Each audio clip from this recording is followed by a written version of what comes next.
It is now my pleasure, please don't leave the room, to introduce our next moderator. I'm happy that you guys stayed for this session. I think it's really important for the industry to stay together as things change. Things always change, but do look at telco and see that number portability did occur and it did empower.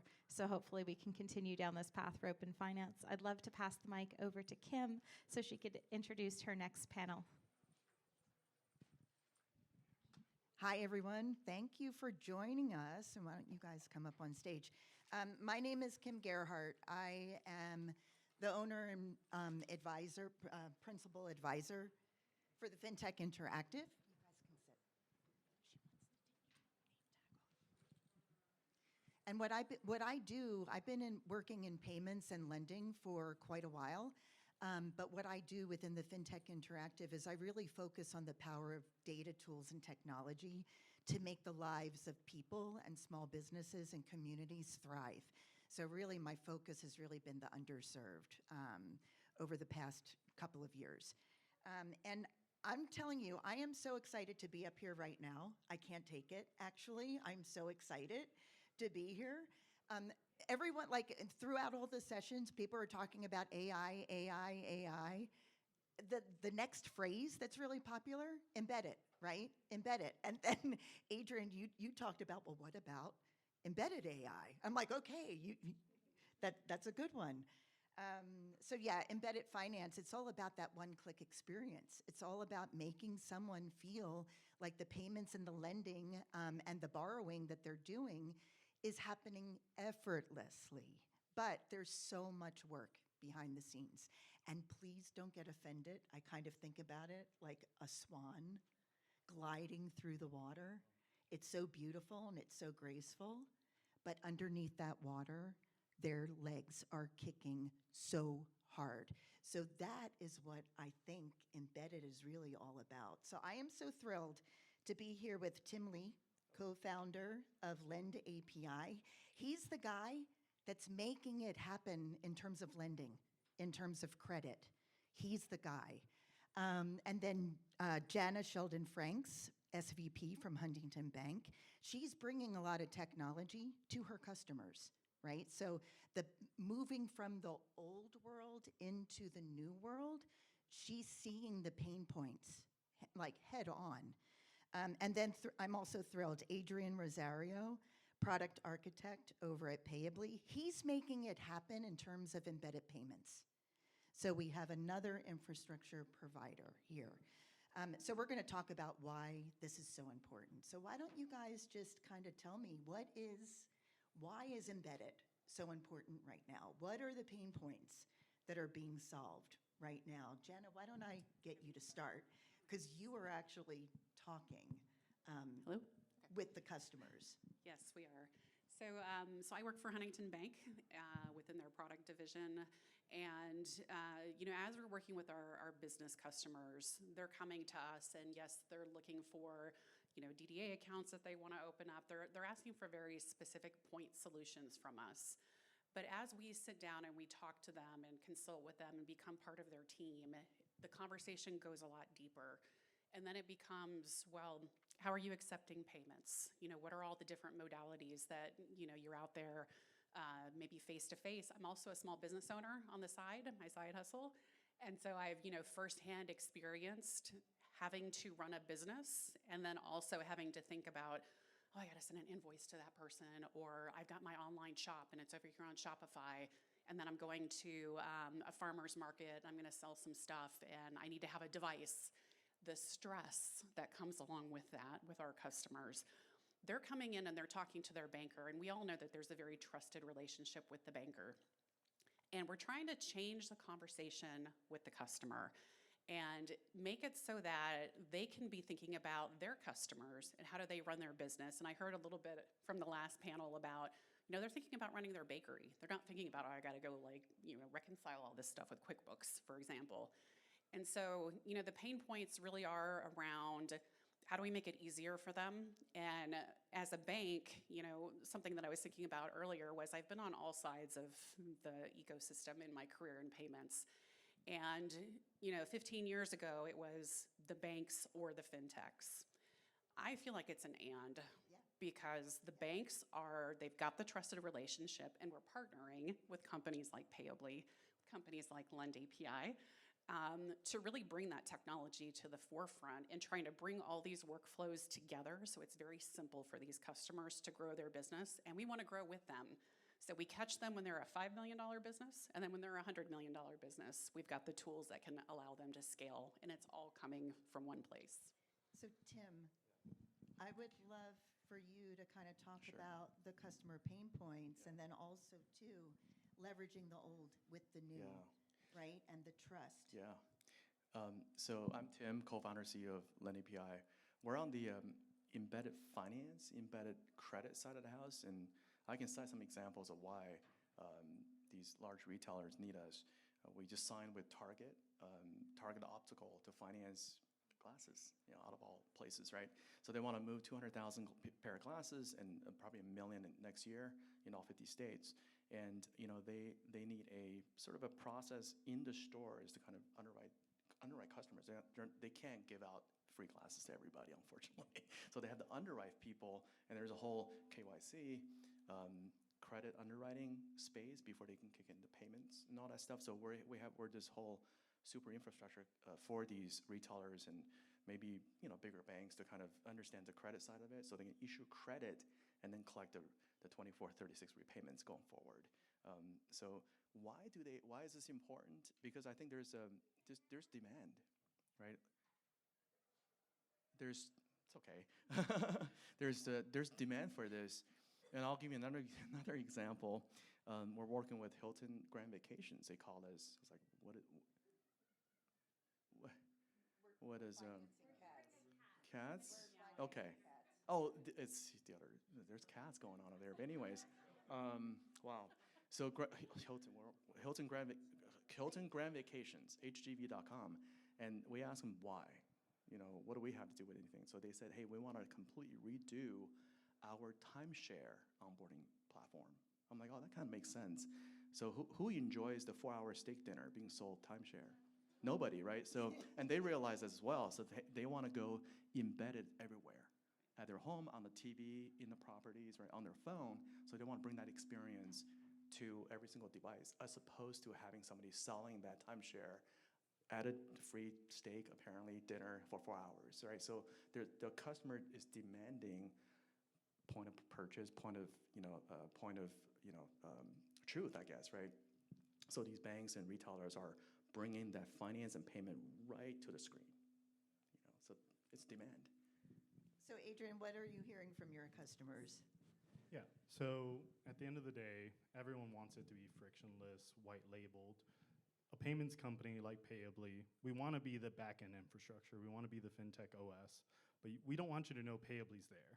You should be talking to the cat salesman, making sure that you only know that you're paying for your cat's vet bill or whatever. At the end of the day, we are here to make sure that we are powering the payments, whether it's payments in, payments out, or payment operations and lending, but we don't want to be upfront.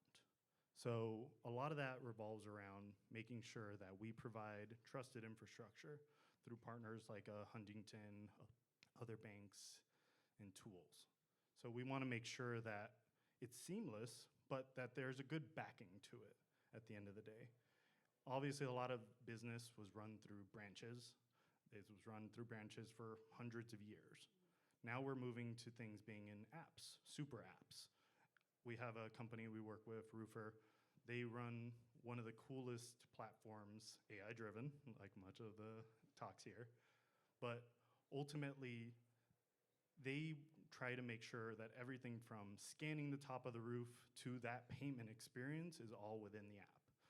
They don't want Payably to be shown there. They don't want a loan to be shown there. They don't want QuickBooks to be shown there. So at the end of the day, they trust on us, they trust our bank partners and other leaders in the space to enable their platform. This is what I love, because with a lot of my clients, it's like everyone is trying to build their brand. And now this business, this industry is, how humble is it? It's sort of like, I'm just going to step to the back and no one's going to know who I am or that I'm here.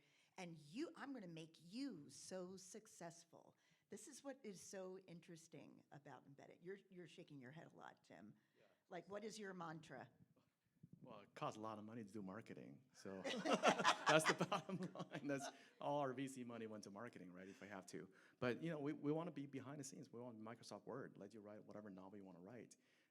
So everything we do is private labeled. It's apply.yourdomain.com. We don't need to be. We want to focus all of our energy to build infrastructure that works. These brand name folks that I mentioned earlier, they don't need another brand. They just want an apply button that works at the end of the day. So we're happy to do that part for this work. I actually have a really good example for you. So right now we're working on building out a digital experience for the small business customer. And we know that these customers are coming into a branch. If they're big enough, they're working with some sort of business banker / RM, and they are opening up their first checking account. So we take them through the process, and then part of that conversation is, well, how do you accept payments? And what our goal is when we get them set up, they're all using online banking. So whether it's online through a desktop application or mobile, giving them the ability from that interface to then self-select and say, yes, I'm interested in accepting payments. Okay, so do you want to do credit cards, debit cards, all of that?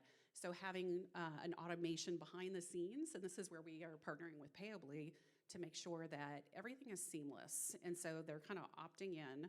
We are behind the scenes doing all of the onboarding, the underwriting, and trying to make it as digital as we can, understanding that you still need to have some human element behind it to kind of catch when the customer needs a hand or they have questions. And it's all very seamless to them. And then as they're out there conducting their daily business, they're going back to that place. They're going back to their online banking, and their dashboard is showing them, I can see all my deposits, I see my money coming in. So whether it's my website, whether I'm in person doing face-to-face payments, everything is showing up there. And then I also have to pay my contractors, my employees. And so from the same place, I can then push payments. So using ACH, for example, push out invoices. If I get an invoice from a contractor, I can load that in there, push the payment out, and then also having, as Adrienne mentioned, kind of pay ops. So how do I manage my cash flow? So we know for these smaller businesses, it's all about the timing of the cash, right? So giving them the tools so that they can see when dollars are coming in, when do dollars need to go out, and then they can, kind of play that flow game, if you will. So a question just came to me. Apologies because I haven't thrown it in front of you guys yet. So from a bank, a Huntington, right? The trust is there. But when we start moving, so the technology, right, has to work, right? That trust needs to be there. You are attesting to delivering payments and lending to brands. Where do you guys think the trust factor is now within the market right now, right? So a business that is going, like for me, for example, I'm an advisor. I use FreshBooks. Like the way that I think and the way that I earn money is from my time.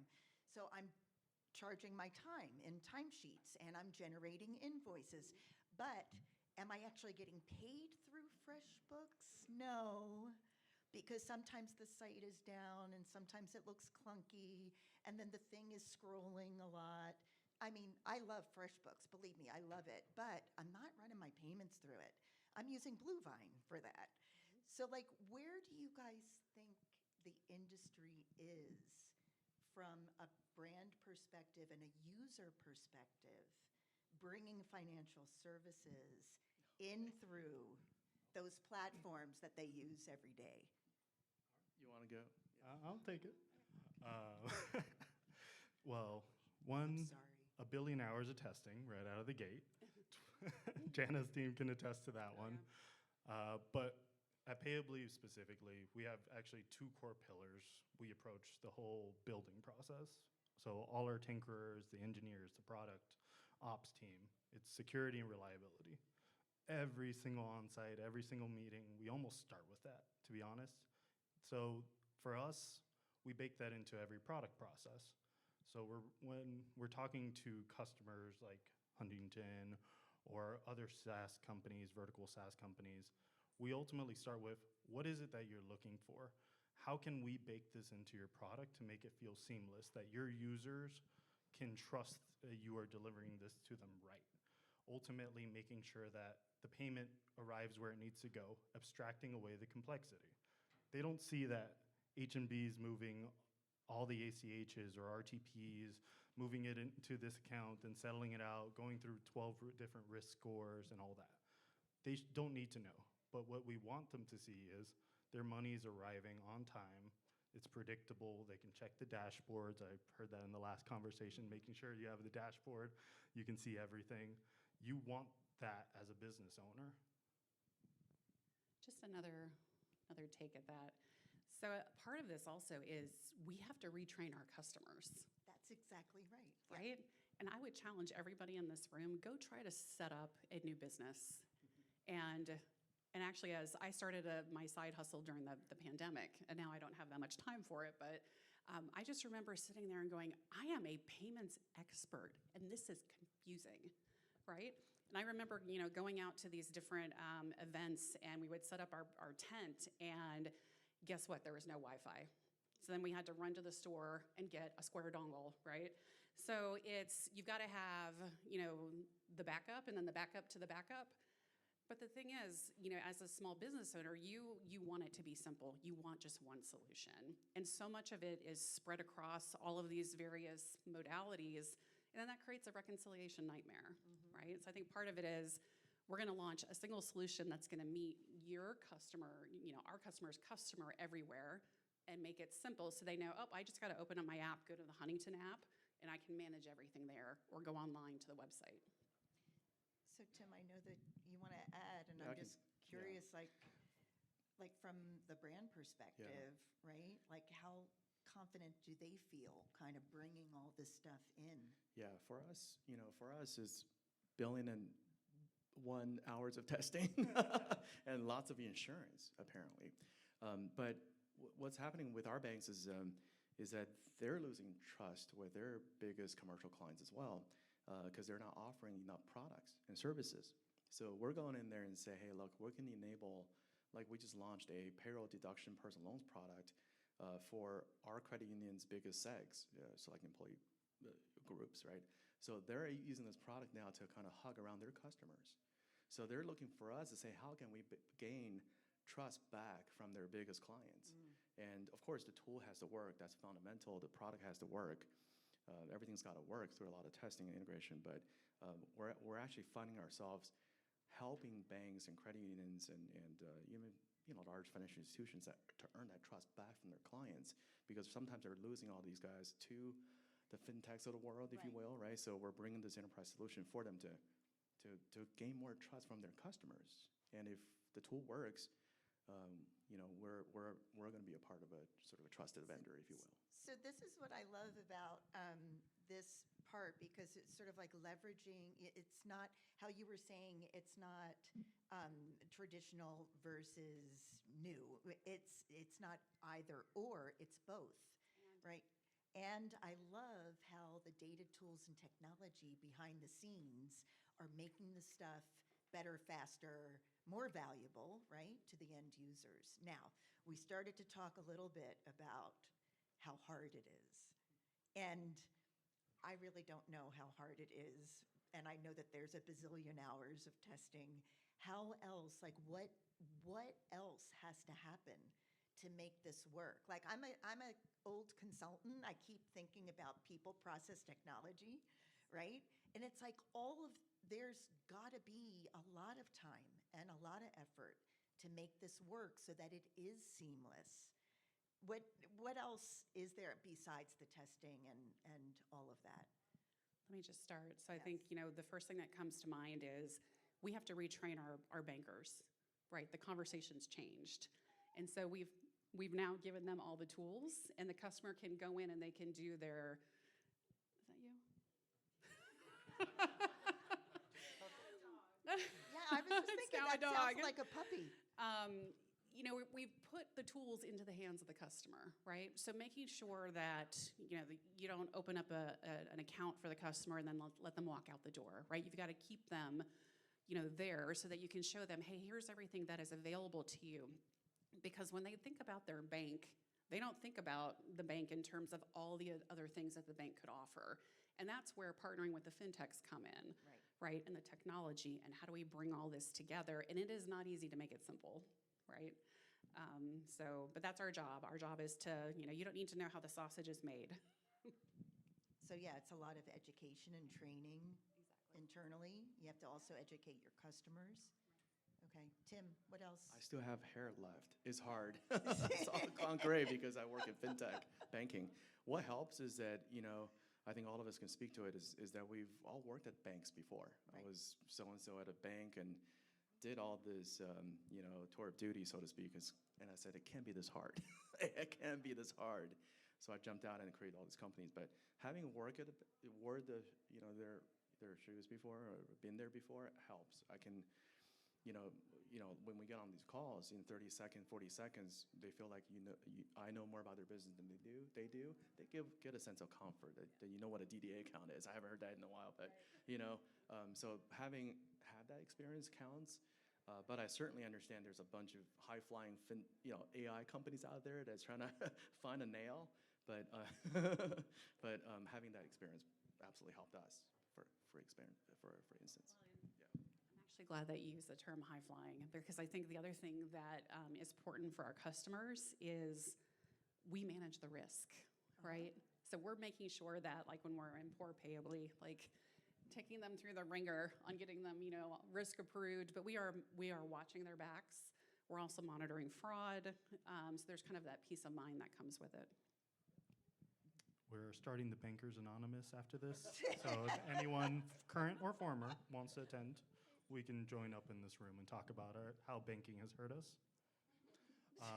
But in all honesty, payably here, we do not want to become a bank. It's hard. Think of the regulatory requirements, all of that. But even being a fintech is hard too. We have to manage risk with the bank oversight on us, making sure our customers are taken care of, that our partners are taken care of, who are bringing these distributed merchant networks to us. It's not easy. And we talk about abstracting it away, but also how do you have the right touch on that, making sure that you're not stopping their business, interacting with their customers and ruining the flow. It's not something that has existed prior to the last decade. And even then, it's changing. I mean, you hear all the AI companies, agentic AI, chatbots, everything. The ecosystem's already morphing into the next generation. I know that's a topic we're going to touch on a little bit later.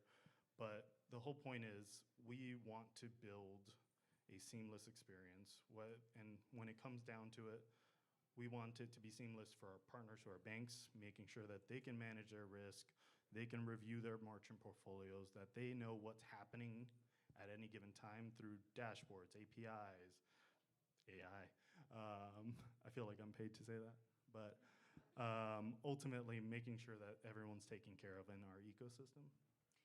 So I know that you guys have been building a lot, and it works, but there had to be some stumbles along the way. What advice are you going to give to guys out here and gals that are specifically about, what is needed to succeed? What do they need to do to make this work and happen? And it's the partnerships, on the partnership side too. Go ahead, Adrian. Well, let me just start.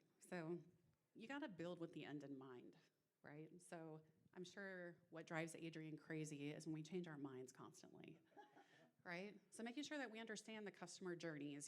This is the third bank that I've worked for, and you hear the term jobs to be done a lot. That's a popular banking term, is really understanding your customers' workflows and what are you trying to influence, and being really clear on what the requirements are, making sure things are documented, wireframes, you name it. So that we don't go in and say, well, actually, we want this. And it may sound very simple to us. And Adrian's like, oh my gosh, I have to completely re-architect the whole thing, right? So I think it's just, being very crisp up front in terms of what you're looking to build. Tim, how are you thinking about I it? totally agree. Setting expectations. We have clients that are running through 1 million transactions a day, and our system has to work. And when we first started, it was just a couple thousand, right? So when you turn on certain marketing channels, it just has to work. So that we're always 1 or 2 steps ahead of the ask, because we know that's coming. So we gotta beef up everything that we do way ahead of when they say it. But when they say we don't have it, it's gonna be too late. So the technology's gotta work, but we have to set expectations. And sometimes it's not that scary. We just have to say, hey, this is what we're gonna do. Oh, that's fine.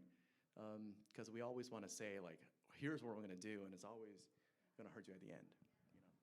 I'll keep digging in on that. So as fintechs, we tend to always paint the vision. We're going to take you to the 100,000-foot view. It's going to be the best product ever, but we don't outline the steps to get there. So I think combination of both those things, you have to make sure you know step 1 through 99 so that you can reach 100. It's not easy. It's going to take time, and it will be a little painful. But documenting that and being on the same page with your partners is so important. I cannot understress that. And how do you eat an elephant? Anybody know? One bite at a time. That's the other thing, right? This is a marathon, it's not a sprint, right? Or did I do that the other way?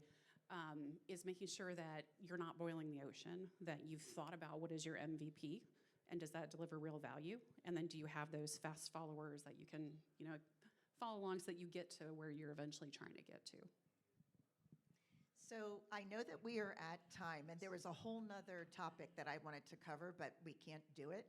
I would just encourage all of you, this is an industry, again, it's just think about that swan kind of gliding through that water, but don't forget there's so much work that's happening underneath. If you want to embed payments, please, there's an expert sitting right up here. If you want to embed credit, there's an expert sitting right up here. Please talk. And then also, too, if you just want to learn about, well, how do we make this happen? I want to make sure if I'm going to stick my neck out that it's going to work. Please, Jana's here as well. So thank you so much. I was just going to say, you guys check out what Huntington's up to. There's some pretty cool stuff coming.